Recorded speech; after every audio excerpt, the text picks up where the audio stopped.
Soy periodista. No el tipo de periodista que aparece en televisión con saco y micrófono.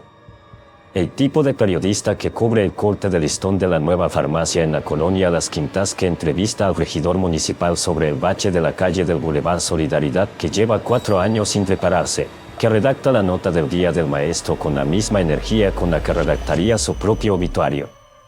Ese tipo de periodista. Trabajo en un periódico local de Sonora.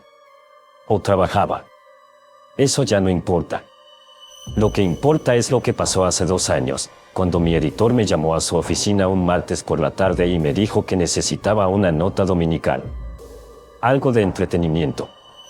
Algo ligero. ¿Conoces las criptas satánicas de Ciudad Obregón? Me preguntó sin levantar la vista del escritorio. Las conocía. Todo el que ha vivido en Sonora las conoce. Son parte del folclore local, de esas historias que se cuentan entre amigos después de medianoche, que circulan en grupos de WhatsApp con fotos pixeladas y audios de voz con música de fondo. Una especie de castillo de concreto a medio construir en las afueras de la ciudad, en una zona que alguna vez se llamó Granjas Micas. 5 estructuras con forma de criptas, paredes gruesas, picos en los techos, y una historia detrás que todo el mundo sabe de memoria. Un camillero de Linz llamado Miguel Varela las construyó durante los años 80. Vestía de negro. Era raro. Alguien que no encajaba. Decían que había recibido dinero de una secta satánica de Estados Unidos para construir un templo en el desierto de Sonora. Que hacía rituales ahí dentro. Que sacrificaban animales, quizás personas. Que murió de cáncer antes de terminar las criptas y el proyecto quedó abandonado para siempre. La historia de siempre. Toma fotos, entrevista a 2 o 3 vecinos, escribe algo de 600 palabras. Para el domingo, me dijo mi editor. Salí de su oficina pensando que en 2 días tendría lista la nota más fácil de mi carrera. Eso fue el martes. El domingo no mandé ninguna nota. No porque no tuviera material, sino porque para el domingo ya tenía demasiado. Y nada de lo que tenía podía publicarse. Empecé como me pidieron, con las fotos y las entrevistas de los vecinos. Manejé hasta las afueras de Ciudad Obregón, crucé por colonias que se van volviendo más escasas conforme te alejas del centro, y llegué a una zona donde el asfalto se convierte en terracería y la terracería se convierte en desierto.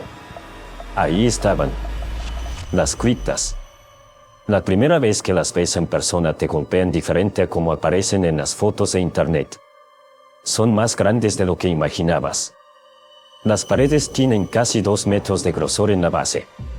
El concreto está manchado por décadas de sol y polvo del desierto, pero la construcción es sólida, como si algo la hubiera querido durar mucho tiempo.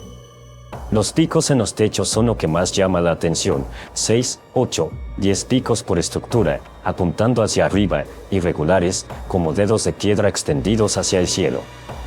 Son para que no pueda salir. Eso me dijeron después.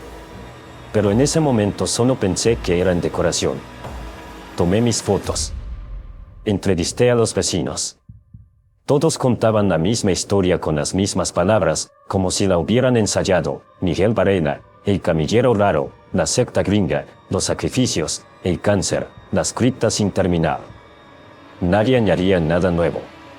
Nadie sabía nada que no supiera ya cualquier turista que hubiera googleado el lugar. Pero algo no me cuadraba. No era el folclore en sí. Era la lógica interna de la historia. Una secta satánica de Estados Unidos le paga a un camillero del IMSS para construir un templo en el desierto sonorense. ¿Por qué ahí? ¿Por qué un camillero? ¿Por qué Ciudad Obregón? Hay lugares más accesibles, más dramáticos, más apropiados para una secta con dinero estadounidense. ¿Por qué el desierto de Sonora? Me senté en mi carro frente a las criptas y empecé a tomar notas. No para el artículo. Para mí. Miguel Varela, camillero IMSS, turno nocturno, construyó criptas 1980s, dinero secta Estados Unidos, murió cáncer. Turno nocturno. Me quedé viendo esas 2 palabras. Un camillero de turno nocturno en un hospital de Linz. Eso significa que pasaba sus horas de trabajo entre las 8 de la noche y las 6 de la mañana. En un hospital. donde hay pacientes dormidos, pacientes moribundos, pacientes que a veces dejan de ser pacientes y se convierten en cadáveres que hay que trasladar a la morgue. Ese es el trabajo de un camillero nocturno, mover cuerpos. Los que todavía respiran y los que ya no. ¿Qué ve alguien así después de 10, 12, 15 años de turno nocturno en un hospital? ¿Con quién habla en esas horas muertas entre las 2 y las 4 de la mañana, cuando los pasillos están vacíos y los pacientes están dormidos y la única compañía es el zumbido de las máquinas? ¿Qué escucha? Decidí que antes de escribir el artículo iba a averiguar un poco más sobre Miguel Varela. No porque la historia lo requiriera, sino porque yo necesitaba entender. Fui al IMSS al día siguiente. Busqué los archivos de personal de los años 70. Después de media hora de trámites y 2 cafés del termo que cargaba en mi mochila, una empleada del área de recursos humanos me trajo un folder delgado con el nombre de Miguel Varela escrito a lápiz en la pestaña. El expediente era escueto. Fecha de ingreso, 1971. Departamento, traslados internos. Turno, nocturno. Fecha de baja, 1989. Motivo de baja, deceso. Y 3 suspensiones disciplinarias. Una en 1974, una en 1978, una en 1983. El motivo de las 3 suspensiones estaba censurado. Tachado con marcador negro, como si alguien hubiera querido asegurarse de que nadie pudiera leer lo que decía aunque sostuviera la hoja contra la luz. Le pregunté a la empleada si había manera de conocer el motivo de las suspensiones. Me miró con la expresión de quien lleva 20 años respondiendo preguntas que no quiere responder. Los expedientes de esa época tienen muchos campos incompletos, me dijo. El sistema de entonces no era como el de ahora. Tomé el expediente y anoté los datos que podía usar. Pero cuando iba saliendo, un hombre mayor que había estado sentado en la sala de espera se puso de pie y me siguió hasta el pasillo. Tenía 78 años, quizás más. Caminaba con bastón. Me miró con unos ojos que habían visto demasiadas cosas y habían decidido, en algún punto de su vida, no seguir callándolas. Escuché que preguntaba por Varela, me dijo en voz baja. Saqué mi libreta. ¿No conoció? Trabajamos juntos 8 años en el mismo turno. Hizo una pausa. Como si estuviera decidiendo cuánto contarme. Una noche, continuó, me encontré en el sótano de patología. Era cerca de las 3 de la mañana. Pensé que estaba hablando solo. Me acerqué y me di cuenta de que no. Había alguien más con él. ¿Un paciente? No era paciente. No debía estar ahí. No vestía como paciente ni como personal del hospital. Varela me miró cuando me acerqué y no se sobresaltó. Como si lo esperara. Me dijo, no te preocupes, Toño. Él es mi patrón. Me está enseñando a construir. El anciano se detuvo. Le preguntó qué estaba construyendo. Dije. Sí. Asintió despacio. Me dijo, un corral. Para cuando él despierte. Guardamos silencio los dos en ese pasillo del IMSS que olía a desinfectante y café viejo. ¿Y el hombre que estaba con él? Pregunté. ¿Cómo era? El anciano apretó el bastón. No vi bien. Estaba en las sombras del sótano. Pero puedo decirle una cosa, donde estaba parado él, en el piso de concreto del sótano, había humedad. Como si hubiera caminado desde un lugar muy mojado. Y eso no tenía sentido, porque esa noche no había llovido en semanas. Se dio la vuelta y se fue sin decir más. Llamé a ese enfermero jubilado 3 veces en los siguientes días. Nunca contestó. 6 meses después supe por qué. Pero eso viene después. Decidí seguir el dinero. La leyenda dice que una secta satánica de Estados Unidos financió las criptas. Pero Miguel Varela era camillero del IMSS. Su sueldo en los años 80 no era exactamente el de un magnate. ¿Cómo pagó la construcción de 5 estructuras de concreto en medio del desierto sonorense? Pedí registros de propiedad. Escrituras. Documentos de compraventa. El tipo de papeleo que la mayoría de los periodistas de mi periódico nunca solicita porque requiere semanas de gestiones y nadie tiene tiempo para eso cuando hay inauguraciones de semáforos que cubrir. Pero yo tenía tiempo. Y ya no podía parar. Descubrí que Varela compró el terreno en 1982. Al contado. El precio de compra fue de 50,000 pesos de la época, una cantidad considerable para cualquier persona y prácticamente imposible para alguien con el sueldo de un camillero de Links, que en 1982 rondaba los 12,000 pesos mensuales. Los números no cuadraban. No a menos que tuviera otra fuente de ingresos. El notario que había firmado la escritura estaba muerto. Había fallecido en 2003. Pero su hijo todavía operaba una pequeña oficina en el centro de Ciudad Obregón. Me recibió un miércoles por la tarde. Era un hombre de unos 50 años, metódico, con esa calma un poco distante de quien ha pasado demasiados años rodeado de papeles legales. Me dejó revisar la caja de documentos de su padre. Era un archivo personal, desordenado, lleno de escrituras de los años 80 y 90. Encontré la escritura original del terreno de Granjas Las Micas en el fondo de la caja. La leí despacio. Todo era lo que esperaba: el nombre del vendedor, las coordenadas del terreno, la firma de Miguel Varela, el sello del notario. Pero en el apartado de origen de fondos, el campo donde se especifica de dónde viene el dinero del comprador, no había un número de cuenta. No había un banco. No había mención de ninguna secta estadounidense. Había una sola palabra escrita a mano, con una letra que no era la de Miguel Varela.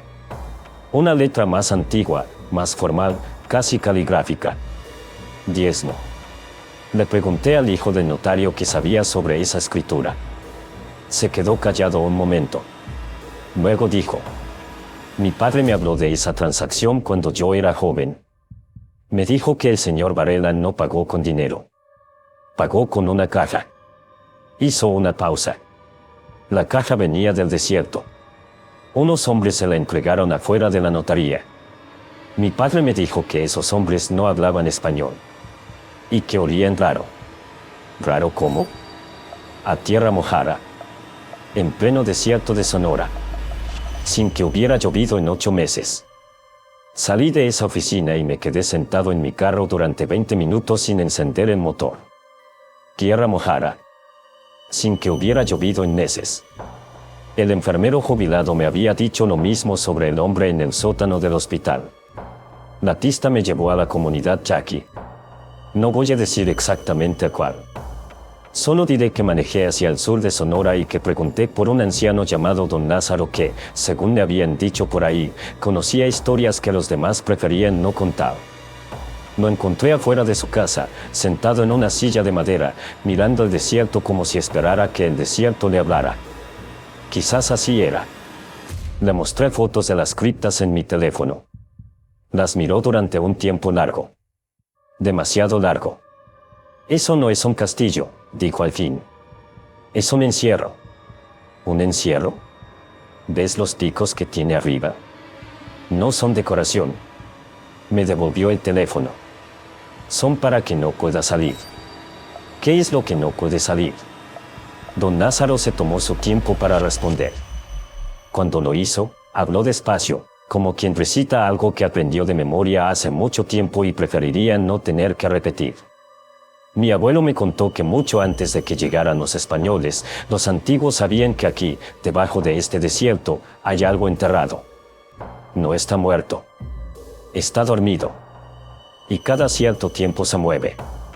Cuando se mueve, la tierra tiembla. Me quedé mirándolo. Don Lázaro, los temblores en Sonora son por las placas tectónicas, dije. Algunos sí. Asintió. Otros no. Guardó silencio un momento. Después continuó. Los antiguos hacían ofrendas para mantenerlo dormido. Pero con el tiempo dejaron de hacerlas. Y entonces llegó Varela. Pronunció el nombre con una mezcla de lástima y algo más que no supe identificar. Él no quería despertarlo. Quería domesticarlo. Creía que podía controlarlo desde esas criptas. Construir un corral, como le dijo a ese enfermero. Pero no se controla algo así. Solo se aplaza. ¿Y Varela murió de cáncer? Don Lázaro me miró fijamente. ¿Y sabes qué tipo de cáncer? No sé. De hueso. Dijo las dos palabras despacio, separadas, para que no pudieran no escucharlas. Eso no es cáncer. Es lo que pasa cuando le prometes algo a lo que está allá abajo y no cumples tu promesa. Te va comiendo desde adentro. Despacio. Para que sepas exactamente lo que se siente. Tomé notas. Pero mis manos no estaban del todo firmes. ¿Y qué le prometió Varela que no pudo cumplir? Don Lázaro no respondió esa pregunta. En cambio dijo: ¿para qué periódico trabaja usted? Se lo dije. Asintió despacio. Como si la respuesta confirmara algo que ya sabía. Tenga cuidado con lo que busca. Cuando uno empieza a seguir ese rastro, el rastro también empieza a seguirlo a uno. Me fui de ahí con suficiente material para 5 artículos. Pero ninguno que pudiera publicar. Debía haberme detenido ahí.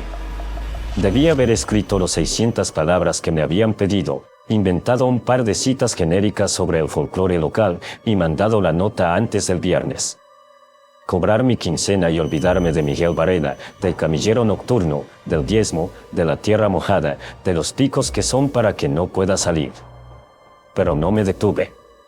Decidí ir a las criptas una última vez. De noche. Llegué cerca de las 11. No había luna. El desierto de Sonora de noche es un tipo particular de oscuridad. No es la oscuridad de un cuarto cerrado, es la oscuridad de algo vivo, de algo que respira a tu alrededor y que te observa sin que puedas verlo. Las criptas se recortaban contra el cielo estrellado como algo que no debería estar ahí. Como algo que no pertenecía al paisaje. Entré. El silencio dentro de la cripta central era diferente al silencio del desierto. Más denso. Más intencional. Como el silencio de alguien que está conteniendo la respiración. Y entonces lo escuché. No era viento. Había escuchado viento en el desierto miles de veces y sé cómo suena. Esto era diferente. Era rítmico. Era profundo. Era orgánico. Algo estaba respirando debajo de mí. Apunté la linterna de mi teléfono hacia el suelo. La losa de concreto del centro de la cripta estaba rajada. Una grieta que corría de un extremo al otro, irregular, como si algo hubiera presionado desde abajo durante muchos años. En los bordes de la grieta había humedad. Tierra mojada. Sin que hubiera llovido en meses. Me arrodillé. Metí la mano en la grieta. Mis dedos tocaron algo frío. Metálico. Rectangular. Una caja. La saqué con esfuerzo. Era de metal, del tamaño de un libro grueso, con un candado antiguo que se oxidó tanto que se dio con 2 golpes de piedra. Adentro, un fajo de billetes doblados. $. Americanos. Los avisé con la linterna. La fecha de emisión impresa en los billetes, 1981. Y debajo del dinero, una libreta de espiral, tamaño carta, con las tapas desgastadas por el tiempo y la humedad. Era la libreta de Miguel Varela. Lo supe antes de abrirla. No sé cómo lo supe, pero lo supe. La abrí en la primera página. La letra era curada, inclinada, de alguien que escribía con prisa o con miedo, quizás con ambas cosas. Ya no quiero seguir. Pero no me deja. Cada noche viene a mi cuarto en el hospital. Se sienta en la silla junto a mi cama y me mira hasta que amanece. Me dice que si dejo de construir, va a ir por mi familia. Uno por uno. Le ofrecí otra cosa. Le dije que en lugar de mi familia, le doy algo mejor. Alguien que lo busque. Alguien que lo investigue. Alguien que siga el rastro que yo voy a dejar. Él aceptó. Así que estoy dejando el rastro. Pasé la página. Había una lista de nombres. 13 nombres escritos en columna vertical, con fecha al lado de cada uno. El primero era de 1983. El último de la lista era el nombre de un notario, con una pequeña palomita al lado. El notario que había firmado la escritura. el que murió en 2003. Arriba de ese, el nombre de un enfermero jubilado. También con palomita. Con una fecha al lado, hacía 6 meses. Una semana después de que yo había hablado con él. Arriba de ese, 11 nombres más. 11 palomitas. Y al final de la lista, escrito con una tinta diferente, más oscura, más fresca, como si hubiera sido añadido recientemente, un nombre nuevo. Era el mío. Debajo del nombre, una fecha. Era la fecha de esa noche. Salí de la cripta corriendo. No caminé. No me detuve a apagar la linterna ni a recoger mi mochila. Salí corriendo al desierto y corrí hasta mi carro y arranqué sin encender las luces y manejé durante 4 horas hasta mi casa en Hermosillo sin detenerme una sola vez. Sin bajar las ventanas. Sin prender el radio. En silencio absoluto, con las manos apretadas en el volante y los ojos fijos en la carretera. Cerré todas las puertas de mi casa. Cerré las ventanas. Me acosté vestido en mi cama con el teléfono en la mano. A las 3 de la mañana me despertó un olor. Tierra mojada. En el desierto de Sonora. Donde no había llovido en meses. Me acerqué a la ventana sin encender la luz. Miré hacia la calle. No había nadie. La calle estaba vacía, quieta, como debe estar a las 3 de la mañana. Pero en mi cochera, sobre el cofre de mi carro, había algo que yo no había dejado ahí. Arena del desierto. Dibujada en forma de 5 picos. Como las criptas. El reportaje nunca salió. Renuncié al periódico la semana siguiente. Le dije a mi editor que tenía razones personales. Él no preguntó más. Quizás sabía que no quería escuchar la respuesta. Eso fue hace 2 años. Desde entonces vivo en Hermosillo. Cambié de colonia 3 veces. Cambié mi número de teléfono. Dejé las redes sociales durante 8 meses. Hice todo lo que hace alguien que quiere desaparecer. No funcionó. Cada mes, el día 15, la fecha que estaba escrita debajo de mi nombre en la libreta de Varela, encuentro arena en lugares donde no debería haber arena. En mi cama. En mi escritorio. En el fondo de mis zapatos. En la repisa del baño. La semana pasada, en mi plato de cereal. Ayer en la ranura del cargador de mi teléfono. Miguel Varela no construyó un castillo satánico. No construyó un templo para una secta gringa. Construyó una ofrenda. Una trampa con forma de corral, igual que le dijo al enfermero aquella noche en el sótano del hospital. Solo que la trampa no era para lo que está abajo. La trampa era para lo que vendría a buscarlo. Para el rastro de investigadores, notarios, enfermeros, periodistas que él fue dejando durante años. Uno por uno. 12 palomitas. 12 personas que siguieron el hilo y llegaron hasta el final y pagaron su parte del diezmo. Y yo soy el número 13. Anoche revisé mi correo antes de dormir. Había un mensaje de una dirección que no existe. Ningún proveedor. Ningún servidor. Solo una cadena de caracteres que no forman ningún nombre. El mensaje no tenía asunto. No tenía remitente. Solo tenía una línea. El diezmo no se hereda. Se cobra. Y tú ya estás en la lista. Estoy publicando esto porque ya no tengo nada que perder publicándolo. Y porque si alguien más va a seguir este rastro después de mí, si hay otro periodista, otro investigador, otro curioso que llegue hasta esta historia y empiece a tirar del hilo, necesito que sepa desde el principio lo que va a encontrar al final. No va a encontrar una secta. No va a encontrar rituales satánicos. No va a encontrar el rastro del dinero hasta Estados Unidos. Va a encontrar su propio nombre escrito con tinta fresca al final de una lista. Y debajo del nombre, la fecha de hoy. Nota final: soy periodista. En mi profesión aprendí a no publicar nada que no pueda verificar. Todo lo que está en este texto puede verificarse: los expedientes del IMSS, la escritura notarial de 1982 con la palabra diezmo escrita a mano, los registros de defunción de los 13 nombres de la lista. Pueden verificarlo. Solo les pido que cuando terminen de verificarlo, no vayan de noche a las criptas. Y si van, no metan la mano en la grieta del suelo. Y si la meten, bueno. Entonces ya serán 14. Bajo las calles silenciosas de Obregón hay puertas que nunca debieron abrirse, nombres borrados, velas consumidas y un eco que aún sigues respirando.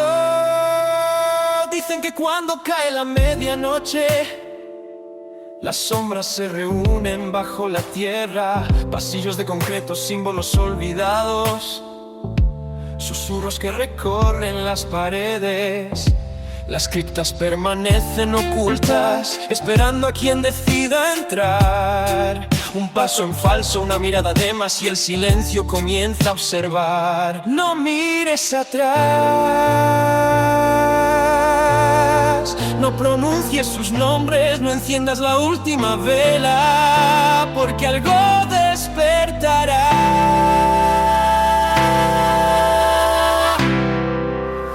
Las criptas satánicas de Obregón, secretos enterrados en la oscuridad, ecos antiguos llamando tu voz. Nadie sale igual de ese lugar. Las criptas satánicas de Obregón, el miedo respira bajo la ciudad. Si escuchas cadenas sonar, es demasiado tarde para escapar. Paredes húmedas, aire congelado, marcas extrañas sobre el cemento. Cada rincón parece observarte, cada sonido rompe el pensamiento. Los pasos se multiplican, aunque estás completamente solo. El corazón golpea más fuerte, mientras la oscuridad toma el control. La tierra recuerda, la piedra conserva lo que fue.